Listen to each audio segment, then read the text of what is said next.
वो वीर है, वो धीर है, अडिग है, वो महान है। वो वीर है, वो धीर है, अडिग है, वो महान है। वो संविधान, वो सरलता, वो समता की पहचान है। भारत के ऐसे विद्वेता, संविधान विशेषज्ञ,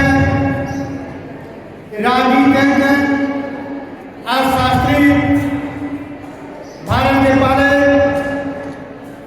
कानून मंत्री डॉक्टर बी.आर. अम्बेडकर की जयंती मनाने के लिए हम सभी शिक्षक साथी और सभी छात्र छात्राएं यहाँ पर उपस्थित हुए हैं।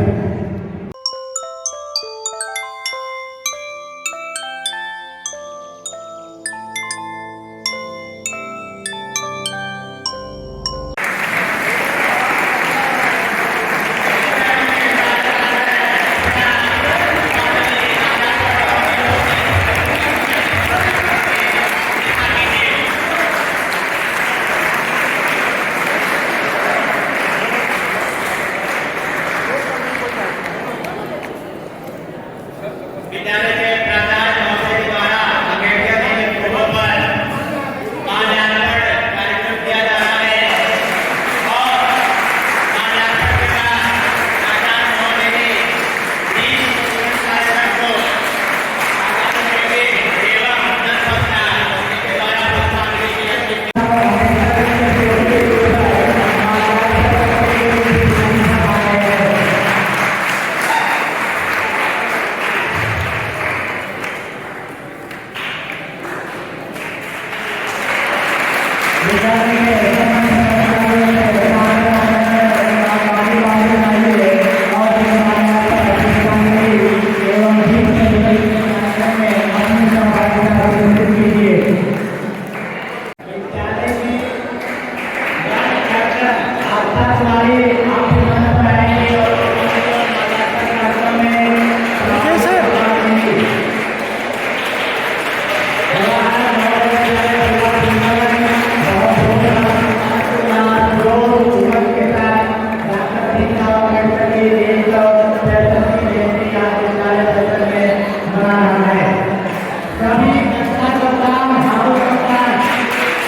कप्तान हाउस में सब जा रहे हैं आप आइए।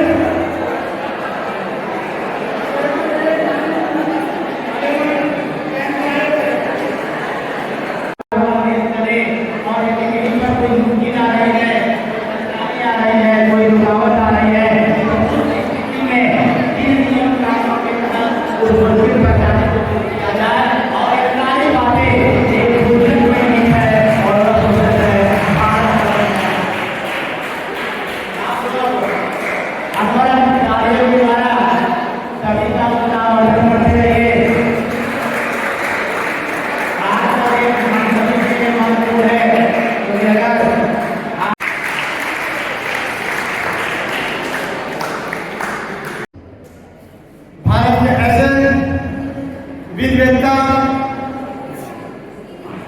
संविधान विशेषज्ञ, राजनीतिज्ञ, अर्थशास्त्री, भारत के पहले कानून मंत्री डॉक्टर बी.आर. अम्बेडकर की जयंती मनाने के लिए हम सभी शिक्षक साथी और सभी छात्र छात्राएं यहाँ पर उपस्थित हुए हैं। समाज में कुछ कार्य करते हैं ताकि हमारी आने वाली पीढ़ी आपको याद हो। बच्चों, जिसमें डॉक्टर बी.आर. अम्बेडकर का जन्म हुआ था, उसमें हमारा भारत देश अंग्रेजों के अधीन था और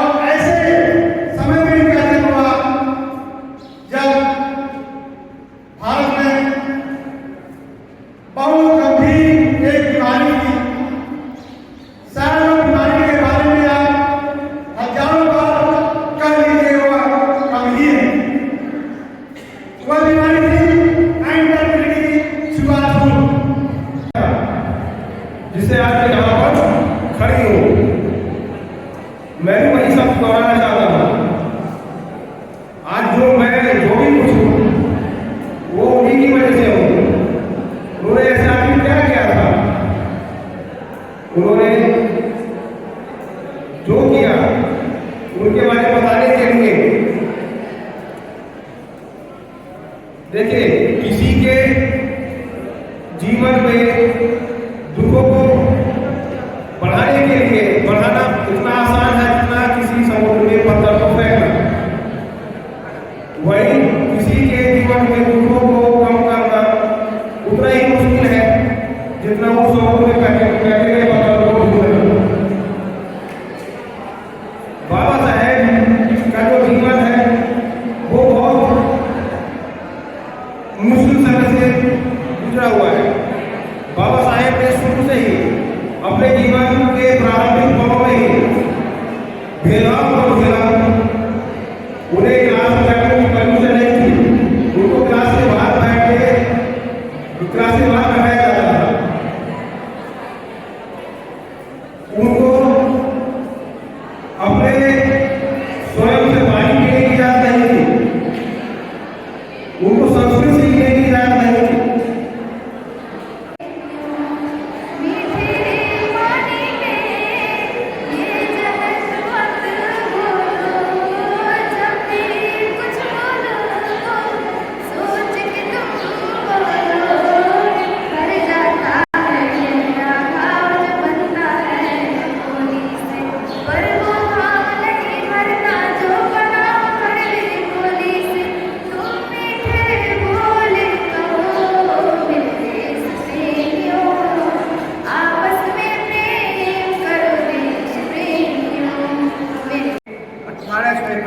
में हुआ था।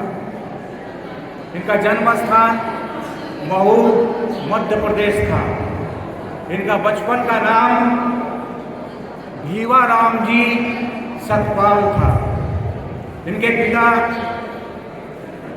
रामजी मक्कोजी ब्रिटिश काल में एक बहुत बड़ा आर्मी ऑफिसर थे।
बैठे हुए।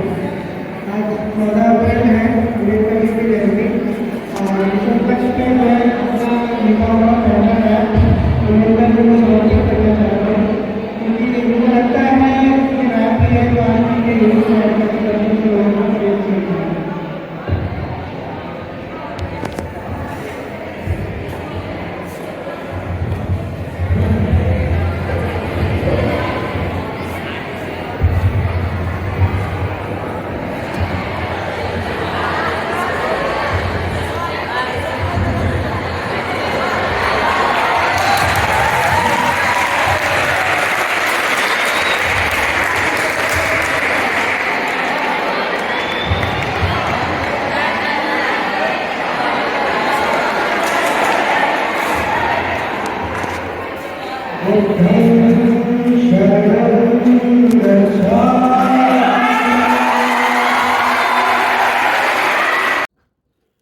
सो फ्रेंड्स, आज अम्बेडकर जयंती का जो रैप मैंने गाया था, एमपी हॉल में आवाज़ क्लियर नहीं थी, तो यहाँ पे एक बार फिर से डब करते हैं। बुद्धं शरणं गच्छामि। अम्बेडकर जी कौन है ये रैप सुनाऊं, अम्बेडकर जी कौन है ये रैप सुनाऊं, अम्बेडकर जी कौन है ये सबको समझाऊं। डॉक्टर भीमराव रामजी अम्बेडकर नाम सुना है। 1981 14 अप्रैल को मऊ में एक उजाला हुआ है। दलितों के मसीहा संविधान के जनक, दलितों के मसीहा संविधान के जनक की राष्ट्र सेवा उत्तराखंड ने लड़ी। सम्मान की लड़ाई उन्होंने लड़ी, उनकी मेहनत से एक उम्मीद जगी। गरीबों के साथी, आदिवासियों के नेता, हम सब के लिए थे वो तो विश्व विजेता। वो वीर है, वो धीर है, अडिग है, वो महान है। वो वीर है, वो धीर है, अडिग है, वो महान है। वो संविधान, वो सरलता, वो समता की पहचान है। तो ये रैप सुन के समझो मेरे भाई, वही बुद्ध, वही राम, वही भीम, वह जीवन भर की कमाई।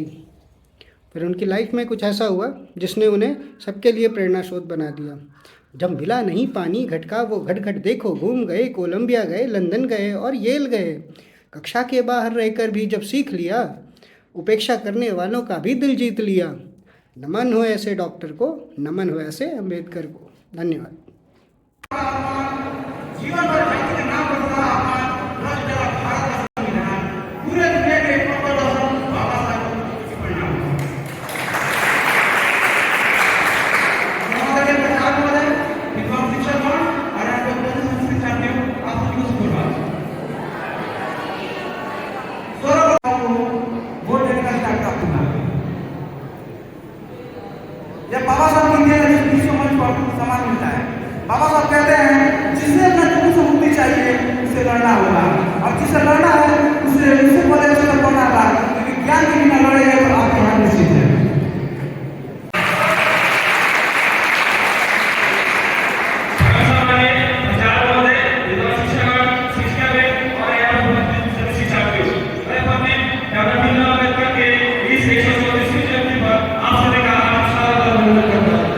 परंतु जाति के कारण अपनी पढ़ाई पूर्ण करने के लिए उनको बहुत ही असमानताओं का भेदभाव झेलना पड़ा।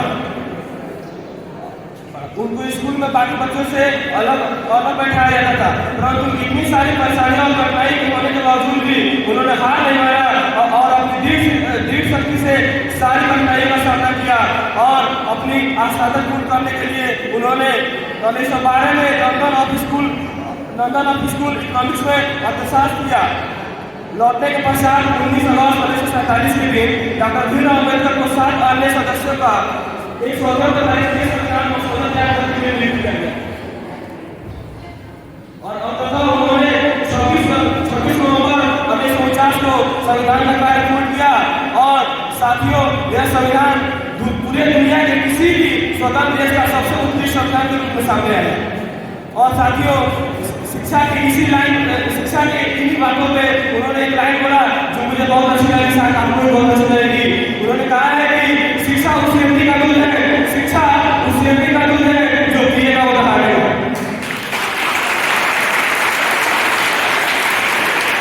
उन्होंने ये भारत देश के लिए संवैधानिक न्याय की भूमिका के लिए चुनाव करते हैं। डॉक्टर भीमराव अम्बेडकर जी के जीवन के कुछ बहुत ही ऐसी कहानियां हैं जिनके बारे में शायद हमें जानकारी नहीं है। उनके जीवन की ऐसी कहानी, उनके जीवन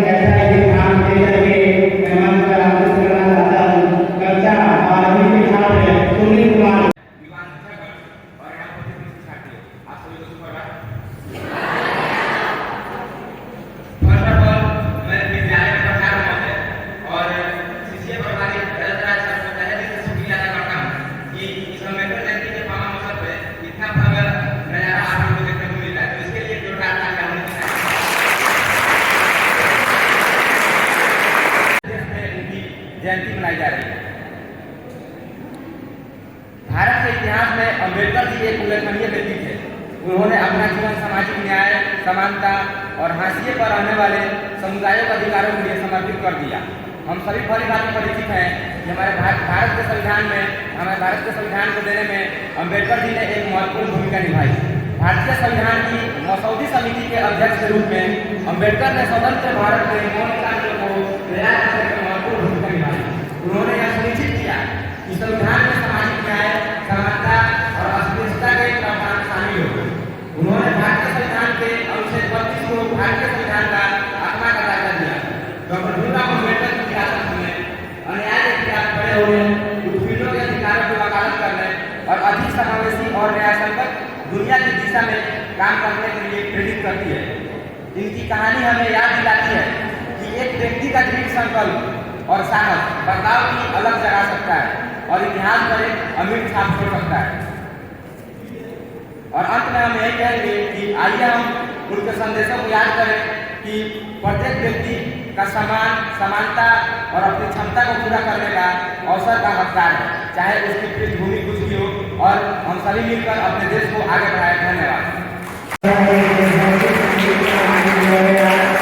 इस संगीत के माध्यम से हमने यह जाना कि हमारे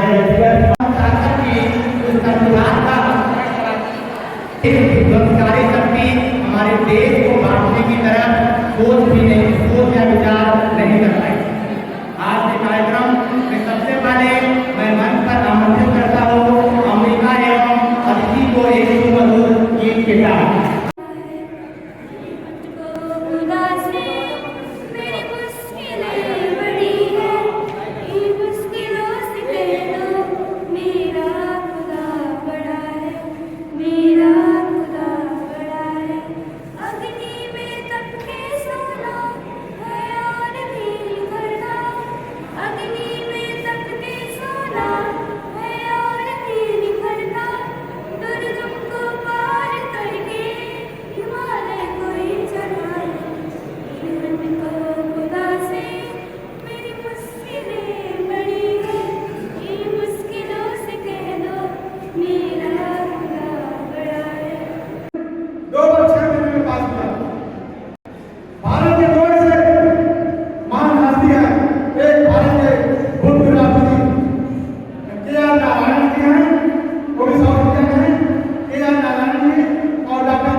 इनको इतना अध्ययन था, कई देशों का संविधान का इनको अध्ययन था। Australia, Germany, America, England, Japan, Soviet रूस, सभी देशों के संविधान के बारे में बहुत अच्छा नॉलेज था। आज हम एक चक्कर पढ़ते हैं, मेरे समझ में पड़ता है, भूल जाते हैं। बताइए, जो व्यक्ति 20 से 21 घंटा पढ़ता हो, जो व्यक्ति 20 से 21 घंटा पढ़ता हो, बताइए वो इतना पढ़ने से बीमार नहीं होगा क्या होगा? और जब भारत का संविधान बना था तो बहुत से बुद्धिजीवी वर्ग कहते थे उनको जानकारी प्राप्त नहीं हुई, अछूत व्यक्ति संविधान बना था। बनारस से जो संभ्रांत बुद्धिजीवी वर्ग गए वहां पता कराने देखने गए, उन्होंने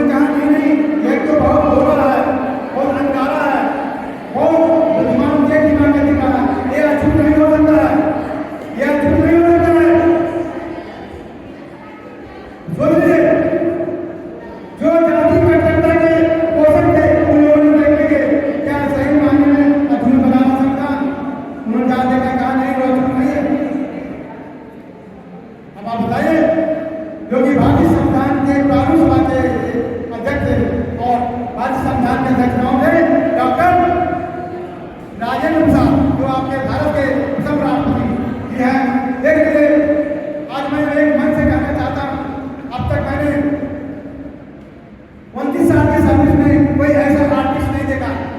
एक आर्टिस्ट को देखा था, फरीदकोट में देखा था, उसने हम निकालो